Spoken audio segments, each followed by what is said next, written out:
This is a recording of an essay that I have written detailing my experiences during the pandemic and the year 2020 as a whole. Even though I probably might forget this video in the next few years, I'm going to keep this up, not solely just for people to listen to this and understand the experiences of somebody who has experienced so much in the past year, but also to serve as sort of a life recording, kind of like the ones that people in their elder years do when they know that they're close to death. So my future self can probably look at this and, I don't know, I guess appreciate being alive. Anyway, on to the essay. I opened the sliding door just after the clock struck midnight. It was the end of a decade, 10 years of good times and memories. I looked over the balcony at the harbor's dark water, reflecting an illuminated Hamilton, Bermuda, 665 miles east of the nearest body of land, fireworks going off in Pembroke Parish just behind the city limits. The sounds of gombays marching down the narrow roads a few miles away invoked a sense of happiness and ecstasy among some nearby neighborhoods, tribal drums and toms banging and vibrating harder than a speaker. Whistling tree frogs sung in a chorus, their sounds echoing across the island, providing an annoying yet somehow comforting ambience. The hill that made up the city was too tall for me to see any strobes or bursts of light from my biological father's small oceanside cottage in Paget Parish across the harbor. However, even with a limited amount of sight, I still took in the sounds of celebration and explosions a mile over the deep saltwater embankment. For everybody, it was a new year, 2020. Many shared their thoughts for a new decade, plans to go to new places, and achieve personal goals. For me, though, it was a bit different. I was 17 at the time and would go on to be 18 in the next 66 days. While I had a fun decade, something just felt missing.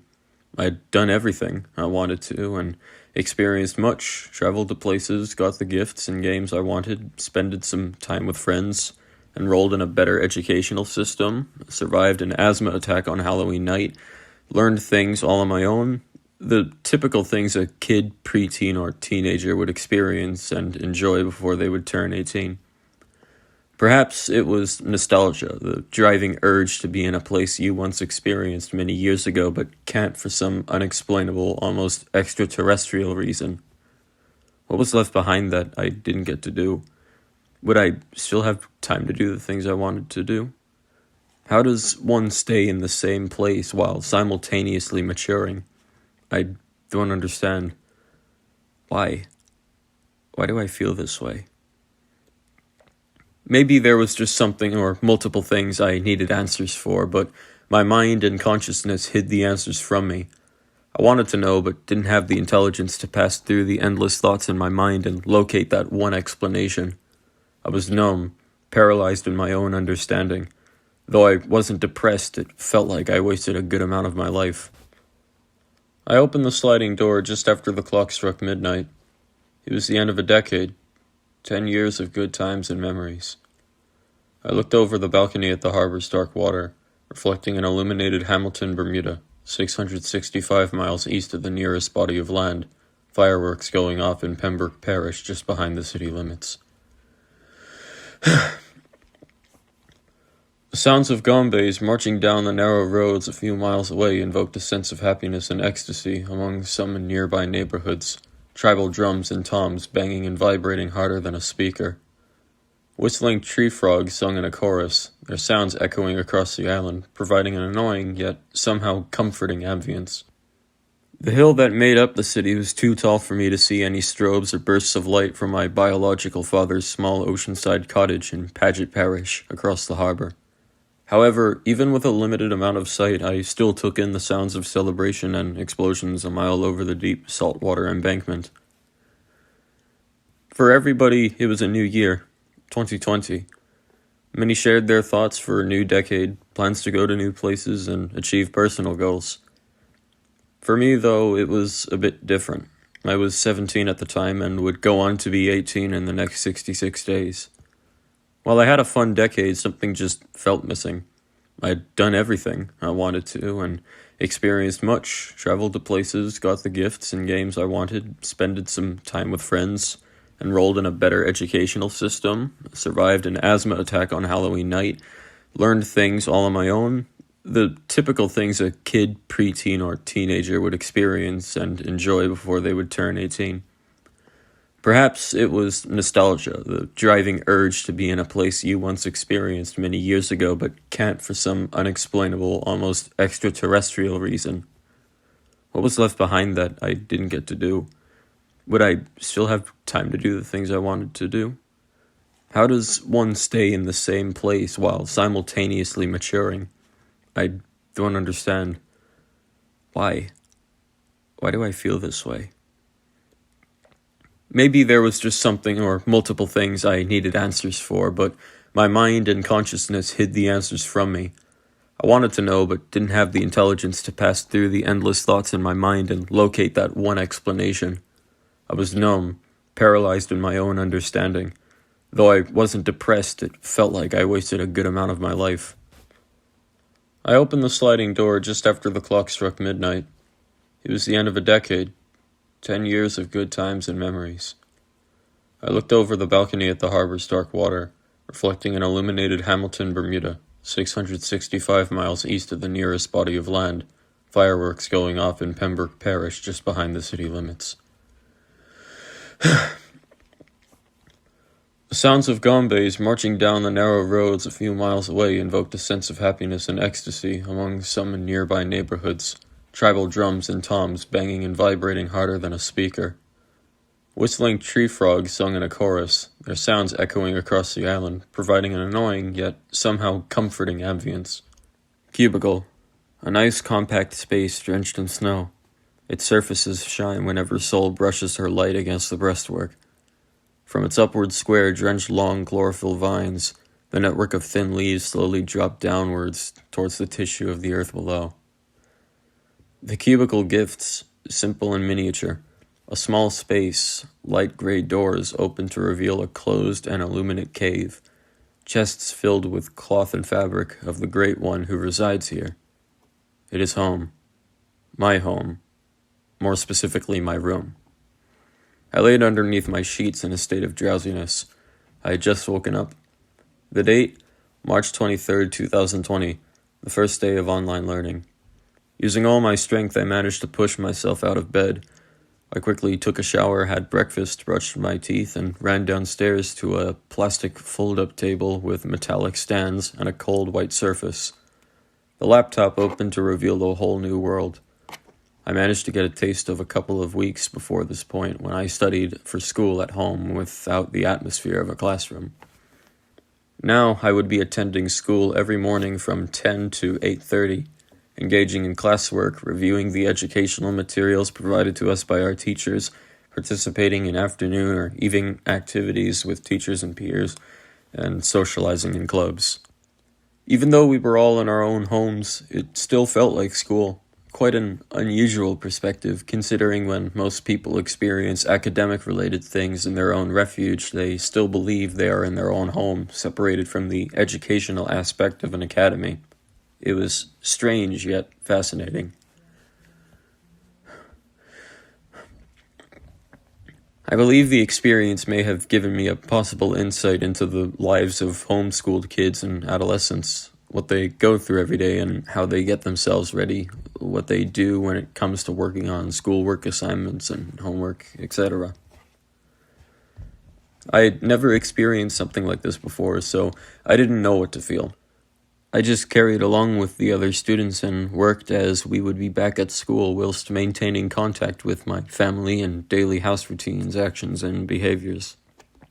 Whenever there were times of personal freedom, there were several things I had on my mind that I could do.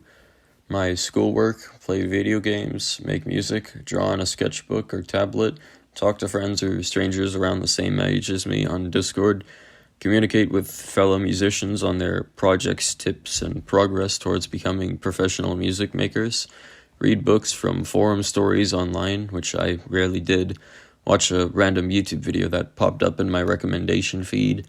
The list goes on. Increased personal time and fewer responsibilities led to more opportunities and things to partake in, and having thought at the beginning of the year that I wasted many potential things in my preteen and teenage years, I was now determined to try and do as many things as I possibly could before my eventual transition into a harsh capitalist society filled with job problems, stress, increased deadlines, and work. So much work. While I rarely had the strength to go downstairs and turn on the console to play it, Fallout 4 was one of my big go-to choices. It's an amazing game set in the post-apocalyptic greater Boston area with a 50s dystopian touch. The game has a cliché rescue your son from the kidnappers type story, but you can technically do anything you wish to do when you ignore the main plot. Fallout 4 gave me a strange kind of comfort.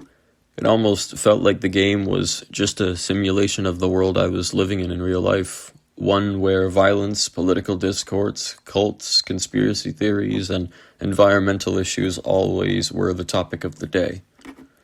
Fallout 4 was not the only game I played around that time that mimicked this environmental interpretation. Simultaneously, and technically still happening right now, I was also building in a heavily modded, texturized post-apocalyptic world on Minecraft. My residence is a makeshift underground bunker, a bastion of life in a bulky, destroyed city of broken dreams. Once I'm done with it, I'll probably post the files somewhere on the internet for people to play in and experience my own take on the apocalypse. Music played a vital role in my life during the pandemic. At the time, I'd often play dark and ambient cinematic music from underground producers, mainstream composers, and video game soundtrack orchestrators, along with both games to set the mood. I've organized these songs in a playlist called Crumbled. In my eyes, the games I played that year combined with the music, or simply just any time I ever felt exhausted or bored, made my experiences much more eerie and surreal. The relaxing atmospheres, minimal synth, damp, distorted, pulsating orchestral compositions, reversed, distant synth waves, and subdued reverberated pianos of the minds of artists like Aphex Twin, Jed Kurzel, Deadmau5, and Tim Hecker are enough to fill your mind with confusion, awe, and appreciation of the dim but calming worlds of arcane dystopias and chimeras. The music has helped relieve stress whenever I play games, despite the dark and brooding nature of the songs and albums I listen to. It's almost like an anti-evil, one that uses shade and sinfulness to dispel simple problems that affect my everyday life. I found this relation to games in the pandemic quite interesting during my time at home. Out of all the things I did during my available free time over the course of the pandemic that left a positive outlook on my experiences with life, one big thing wouldn't be possible if it wasn't for attending multiple online raves and music festivals. In the music industry, the biggest source of wealth for an artist doesn't solely come from song plays. It also comes from events and performances. Now that lockdown orders were being filled out state by state, province by province, territory by territory, and country by country, many musicians and producers were left inside, some with and some without creative ambition and a steady amount of income generated by their audiences. This lack of equity gave rise to some ideas by producers and fans online. Charities began to form. People built rave, party, and festival worlds on video games like Minecraft. Twitch started to boom in music, live streams, and events. It was a golden age of online music-related content. Everyone loved it, not just because many of the acts were free, but also because you could purchase VIP tickets under $5, which would be donated to science foundations and facilities that were working on tests and research to create new treatments and a potential vaccine to crush the pandemic. I was one of the lucky participants to experience such events. The biggest one I attended was Lavapalooza, a Minecraft rave hosted by OpenPit, a group that organizes free music events for EDM, metal, hip-hop, and experimental music fans in the form of video game servers and live streams. I made sure to purchase VIP tickets for each event and schedule the acts I wanted to attend via my device note applications. The events were incredible. I wandered across the virtual map seeking thrills in the form of short mini-games and parkour challenges with other ravegoers. I used the VIP tickets to wear merchandise only available to those with special access. I'd bump into a stranger on a particular map and I'd briefly talk with them about something random, then move on to other wonders the virtual music events had to offer. But the most exciting parts of the festivals were the shows themselves. People gathered in tightly compressed rooms or amphitheaters with a music setup or pedestal with a synthesizer, computer, or drum machine gently placed on top. Lights, smoke, fire, sparklers, strobes, and other effects came out of each stage's setup. As expected, the music was what everybody got. High-quality beats, tracks, and mixes with edits of popular songs, individual releases, and mashups. People bobbed their heads and thrashed in enjoyment around the stages. What many people were doing in real life as they played the game, I'm not sure, but if I could make a guess, some people were likely dancing by themselves in a single room whilst partaking in their own guilty pleasures. For me, that was practically close to the possible explanation. I banged my head aggressively to hard tracks, bounced up and down to the rhythms and beats, and moshed with a shredded hand gesture, the kind you'd likely see at a metal concert. It was pure ecstasy. At 18, I was legally allowed to attend certain music events and raves, but the pandemic prevented me from doing such a thing. Yet, even with the restrictions, I attended some of the first predominantly electronic music festivals in my life. Every event that I attended also happened to have a Discord server which I would join to hear other ravegoers' perspectives on the pandemic, crack a few jokes, talk about music, and overall have a great time. The servers for the events also granted me access to talk to some of the artists performing, including ones I had interacted with before or listened to. It was the first time in a while where I'd be eager to talk with other musicians and share my experiences while listening to their own, concurrently picking up new information tips and tricks to produce music and get better and better at insight into the minds of artists other than myself.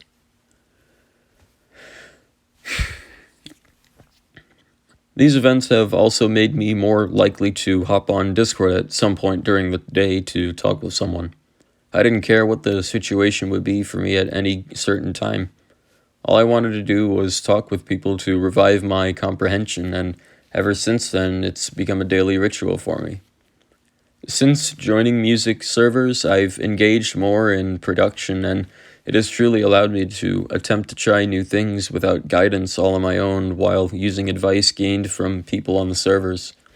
Yet, even in moments when I had fun, intrigue, and curiosity, there were also times of hollowness and desolation, and these scenarios have proven themselves to be the most common.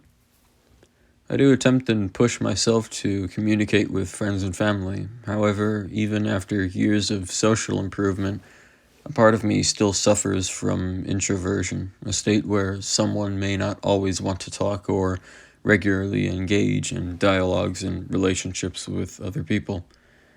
In that sense, I'm what you would call an introvert or selectively social. My kind does not go well with socialization or conversation. We want to try and sometimes get to talk to people, but usually we don't have the strength, words, or mindset to either carry on a conversation or keep people engaged. And you might tell us, hey, wait, I see you go out often more than usual, or hold on a second, you're not a bad speaker, you're pretty damn funny. Well, most of the time we often reject these words of reassurance. Our actions combined with the situations and communications we are involved in that embarrass us creates a mindset where we are split between feeling accepted in society or rejected.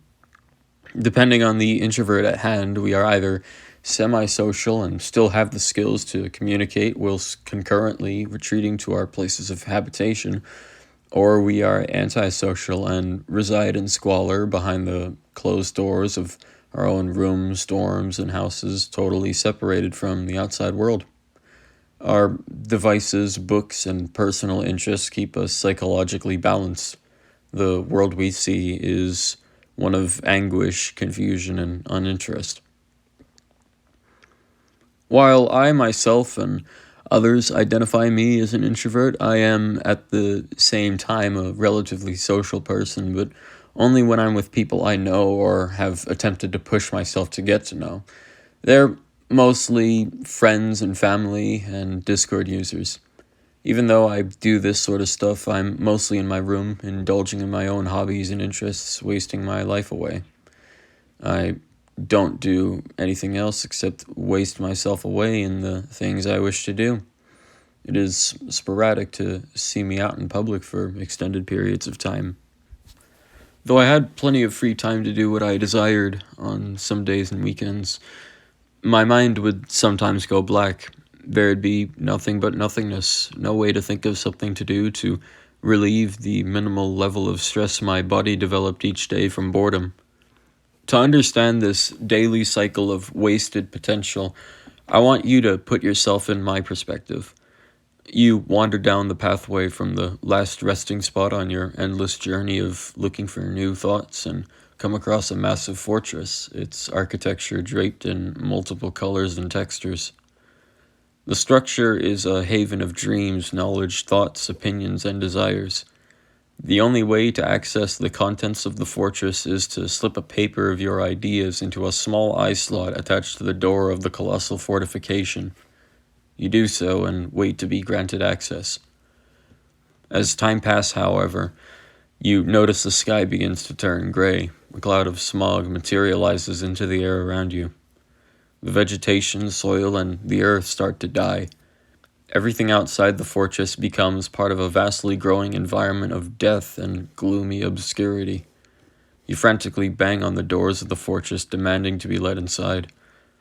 Suddenly, the eye slot opens, and a crumpled piece of paper drops before your knees just before the eye slot shuts itself once more.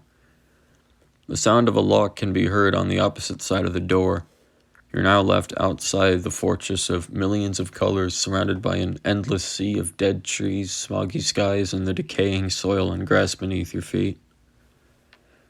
The only thing you have left is a crumpled up note with your plans and ideas scribed onto it, but the writing is now unintelligible. Your invitation, the note, is worthless, and the only thing you can do is leave and do something else, though what exactly can be done is unclear.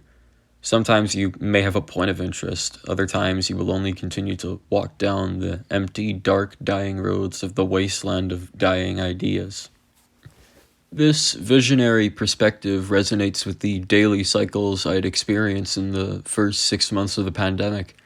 I'd wake up one morning and have thoughts in my head of all the things I wanted to do, and then without warning, at some completely random part of the day, probably around 10 in the morning or 1 in the afternoon until any given time, I'd fall asleep and my creativity and desires would erase themselves. Things I once obtained that were on my mind now disappeared, and I would desperately want to refresh my memory to revive those dead dreams, but the daily schedule, constant work, tiresomeness, and resonating boredom completely shielded myself from retrieving my last bits of artistic and visionary sanity. I'd never experienced anything of this dimension before. I was glued to a vast, clear plane of gray. The only thing I could think of doing was reading a book or listening to a story, and those ideas mostly fell flat minutes upon engaging in them. I couldn't have the strength to do anything productive or interesting. The days were rough, but the nights were completely different. For some odd reason, while I may forget things during the hazy sunlit hours of the day, my mind seems more active in the crypty, shady hours of the night. My perception and intelligence are greatly expanded, and I have more willpower and tenacity to expand my thoughts and ideas without the burden of a relentless registry, same old daily cycle and hours of doing absolutely nothing. It didn't matter if I got caught or let off the hook from reading stories online, playing games, drawing, listening to, or making music on nights like these, because in the end, I would succeed in meshing with what I believed was lost in time hours before under the radiant lights of soul. The periods of insomnia helped my expression, but the struggle of forgetfulness and boredom was still strong. However, there was something in my mind that I did not recognize, something that blinded me through the overwhelming emptiness, and it was with me for a long time. So much so that I couldn't even realize what the problem was, even despite it clearly being in front of my eyes the entire time. I can't remember when, but at some point on a tranquil evening it hit me. Even introverts can suffer from introversion and their own self-isolation. When you do the same thing over and over again, more frequently than usual, your mind adjusts to it. You effectively become immersed in it and can't pull out. This hit me like a 5.56 NATO round. For the first time in a long time, I was face to face with an issue that affected not only myself, but others. I realized it all. I realized the never-ending boredom, the inability to drive your heart and soul to the interlace in something interesting, the continuous revolution of isolating oneself for a long stretched sequence, long periods of being locked inside the house, the same white walls, the cold, frigid air conditioning, the warm bed sheets and comforters. It was all connected. The place I called home and affected my own imaginative drive and well-being. This reality utterly shielded me from even considering the possibility of a dying right brain caused by external surroundings. And by this point, I understood everything. I sobbed. I silently sobbed in my bed. I finally knew what it meant to be introverted and isolated. I knew I had to overcome this predicament and escape the potentially dreading insanity of a person extensively detached from a community of friends, family, and loved ones. And I wanted to change. And I did. Ever since that night, I've always balanced the time spent both in my own home and the external world. I extensively speak with both my circle of close friends and family and people outside of that circle. If this pandemic never happened, I'd probably still be stuck in the same position, and so many other souls who have nothing left to ingest. This has truly been an interesting experience. They're probably watching this right now, but Mom, Dad, I never told you this. I'm sorry. I've learned so much, and this was so hard, so hard for me to get off my chest until just now.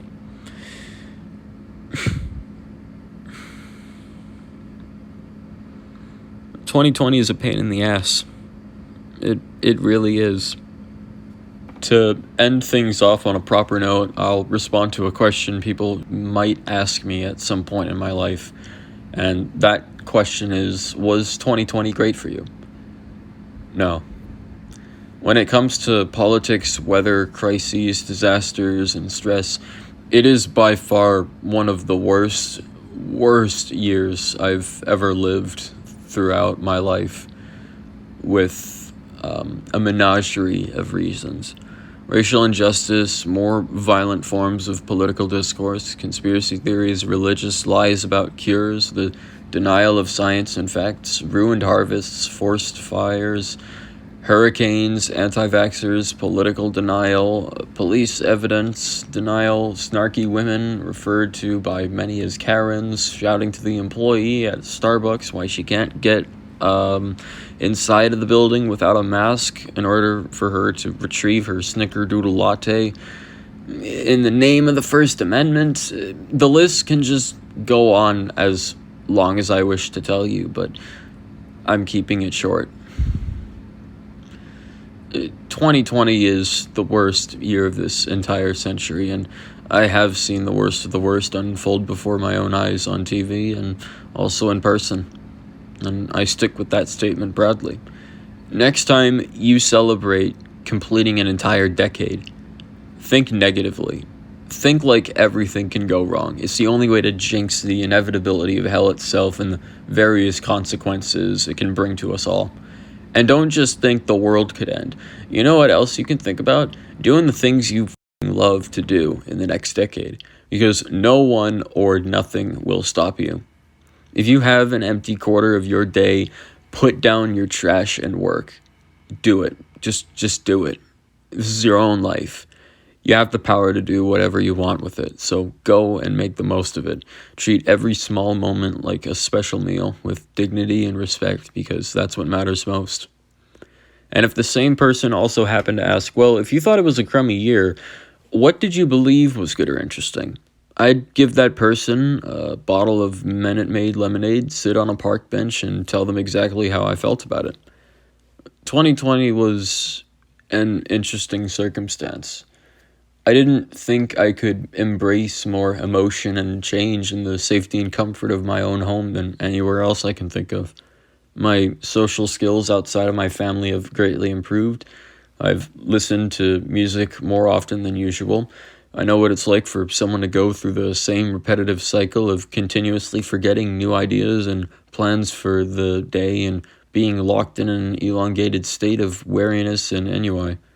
The biggest impact of all, though, had to be my turning point from being a reclusive teenager to going out more and socializing with others while still keeping in touch with my own interests and house of residence.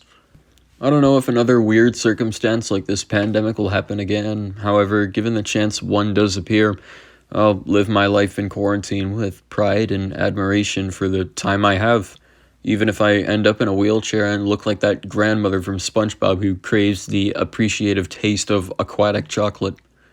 Things change when you least expect things to change. You get a look at life every day, and that look lasts with you forever. And for me, well, I guess you could say that's just what's happened. I've changed all because of a single year.